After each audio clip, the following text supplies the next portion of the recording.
Hello. മഴ ഒന്ന് മാറിയപ്പോൾ വൈപ്പിൻ വരെ ഒന്ന് പോകാമെന്ന് വിചാരിച്ചിറങ്ങിയതാ. ഓട്ടോയിലാണ് യാത്ര. പോകുന്ന വഴിക്ക് നമ്മുടെ ഫേവറേറ്റ് പരിപ്പോട് ഒരെണ്ണം തട്ടി.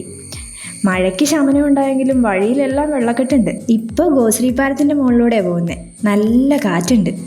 ഹായ്, ദേ മത്സ്യബന്ധന നൗക. അങ്ങനെ ബീച്ചെത്തി.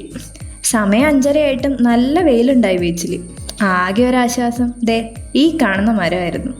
കഴിഞ്ഞ കുറച്ച് ദിവസമായിട്ട് മഴ ആയതുകൊണ്ടാണ് തോന്നുന്നത് സൂര്യൻ ഫുൾ വോൾട്ടേജിൽ തന്നെയാണ്. ഒന്ന് വെയിലാറുന്നവരെ കക്കയും പെറുക്കി വഴിയിലൂടെ പോയ പട്ടീനോട് കുശലവും പറഞ്ഞ് ഞാൻ അവിടെ ഇരുന്നു. ആകെ മൊത്തത്തിൽ ബീച്ചിൻ്റെ സെറ്റപ്പ് ഒന്നും ശരിയല്ല. എവിടെ നോക്കിയാലും കുറേ പായലും ചവറും മാത്രം.